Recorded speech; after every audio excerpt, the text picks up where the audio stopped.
Hello and welcome to my channel. My name is Funny. These are my opinions and no one else's. So today I'm doing part 3 of abusive relationships, where I talk about men in abusive relationships, physically mostly. Yes, that's right. Men do get abused too. This abuse can often go unnoticed, it can be severe and create long-lasting problems. In my previous video, I spoke about women in abusive relationships. Most women could relate to the video, and it was also easy for some to even talk about their past abusive partners in order to share their experiences with other women. It would really be very beneficial if men also find it easy to relay their past experiences or even current ones.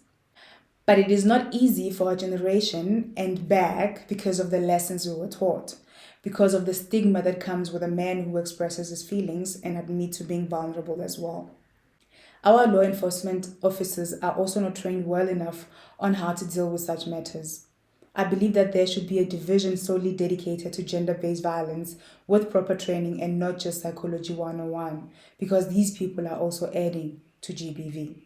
When a woman is physically assaulted, we call the man an abuser and we sympathize with the woman.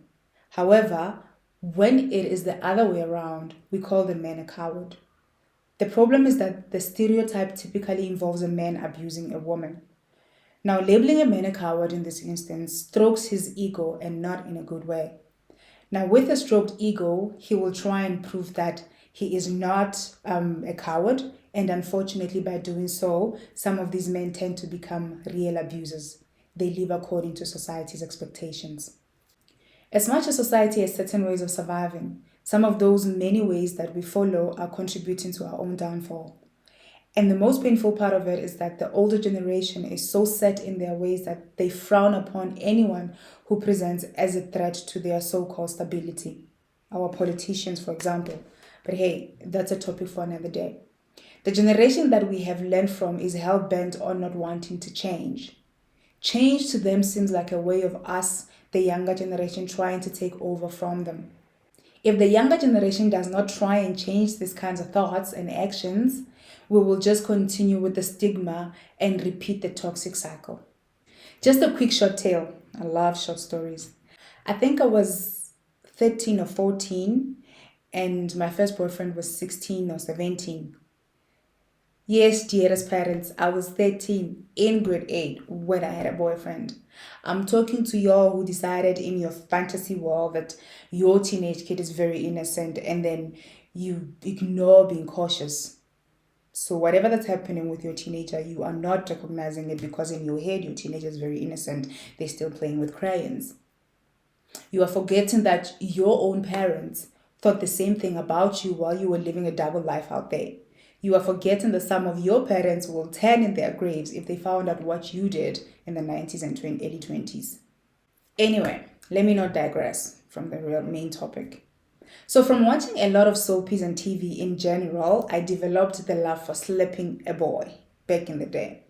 So now and again, I would just slap my then boyfriend if he said something I didn't like or simply disagreed with me. The TV made it look so sexy, by the way, when a woman slapped a man. So for me, I did not see anything wrong with it. But then again, this grade 12 learner was just taking the abuse without even complaining, so it was part of our relationship. It continued to a point where, to him, every single gesture I made, he thought I was going to slap him. So whatever movement I made with him, he thought, oh my God, there's another slap coming. So it actually affected our relationship. So now my boyfriend was actually scared of me. He was dating someone he was horrified of. I think that might be the reason why we broke up. I just don't remember why. But I guess I deserved it anyway. That was me then. And I really apologize to him. All I'm trying to prove here is that abusive relationships could start with your child's first partner at a very young age, and then it continues throughout adulthood. I believe that if boys were taught at a very young age that they too can be vulnerable and be victims of abuse as well, and also explain what abuse is, my then boyfriend would have identified my actions as such and not allow me to continue. It was just a slap, no visible bruises, But I believe that his ego was getting bruised, and depending on how strong he is or he was, he might have taken the experience to his next relationship and started to physically abuse his partner in the defense that he's protecting himself. So he might be the abuser in this instance because he's trying to stop or avoid abuse from his now partner. Even if the partner never lays a hand nor raise a voice on him, he feels that it is not happening because he is able to stop it before it happens. See, the trauma that he experienced at my hands materializes and causes him to relive the moments, but this time he is the perpetrator, me. And because men are physically stronger than women, their abuse is very visible in bruises. Sometimes it is not childhood trauma from the victim or perpetrator's family that affects him, but childhood trauma from the peers.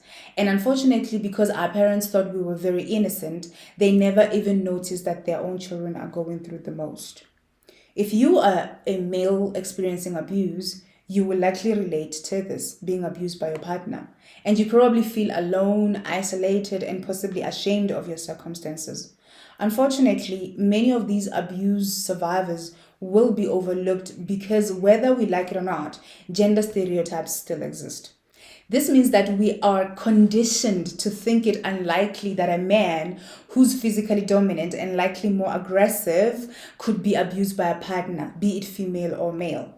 Remember from my previous video, some men are forced into abuse by their partners, hence the aggression. There is always an underlying cause for everything. We just seem to be too good at ignoring it as society.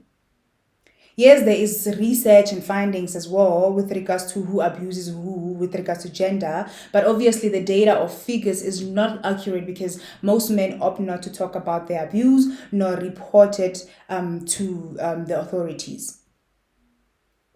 So we might be sitting at home believing that women are the most abused, only to find that these numbers are way off.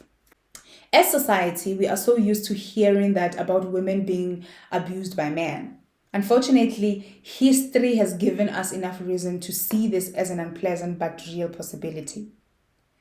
We think that a man is weak if he is controlled or abused by a woman or a man for gay relationships. So in order for him to prove that he is not weak, he will either not talk about the abuse, not acknowledge that he is being abused, or simply retaliate by defending himself, of which at a later stage we will label it abuse.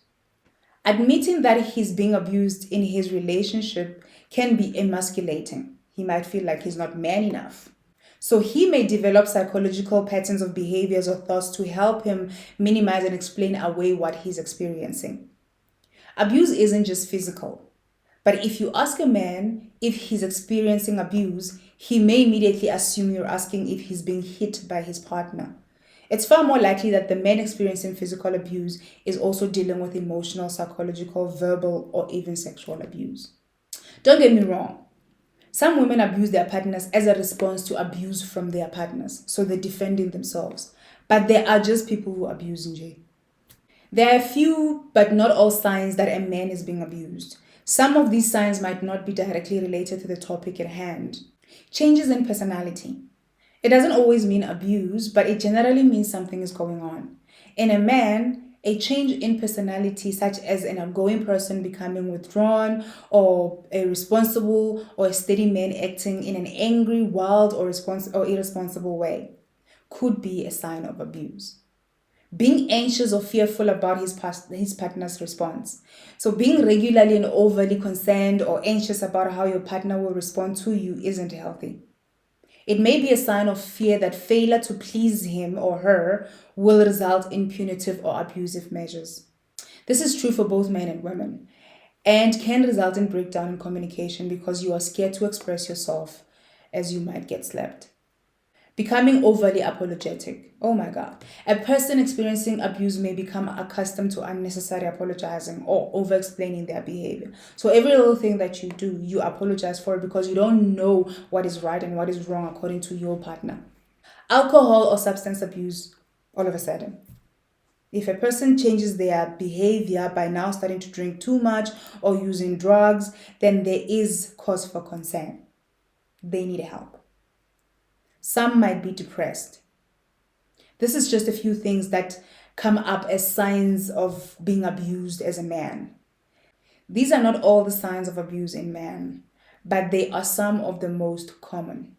If you notice this in yourself or a man you love, it may be time to act and help them. Putting a stop to abuse in any relationship is difficult and complicated. It would be nice if it were as easy as just saying stop or leave, but it's not, especially for the abused partner. Ending abuse is also not something that's easily done alone. Many people experiencing abuse, male, female, or gender non-confirming, find that the support of family or friends and likely a mental health professional can help them make the needed changes. But the initial step, which is possibly the hardest step for a man, is admitting the abuse exists. Once this is cleared, then change can begin. Please check out my previous video to get an understanding of why some people might stay in the abusive relationship. In closing, I would like to say, I respect the younger generation, the Zs, because they know their worth, they know what they want, and from whom, when, and why. They do not succumb to anything that doesn't make sense to them. When you approach them, you have to have all your facts checked and relevant for the time they are being presented. If you raise a hand on them, they will make sure they walk away from you and name and shame you. They do not settle for less than what they feel they deserve, while when the Gen Y, parent of the Z, are sticking around in the relationship because what? A man don't cry, a man don't show emotions, a man don't talk, or the most famous one, staying for the sake of the children. The same Gen Zs who will leave you, their parent, if they feel like your presence is toxic to their existence. It is time to know your worth, Gen Y. We can learn a thing or two from the younger generation while we teach them that which we wished we were taught by our elders. We should stop seeing the Zs as disrespectful and start seeing them as expressive and free. Hey Ys, let us learn to break away from the chains of our elders and create a better environment for the Zs, alphas, betas, and so forth. We have to accept that the teachings we carry from our elders, some of them are not bearing any fruit. I have decided that all the main topics will be shared or uploaded every second week, not weekly as I've been doing. I will, however, be posting short random thoughts videos in between. So my next main video will be on the 26th of May. Thank you once again for watching till the end. Do not forget to subscribe if you haven't, hit the like button, turn on notifications, and share.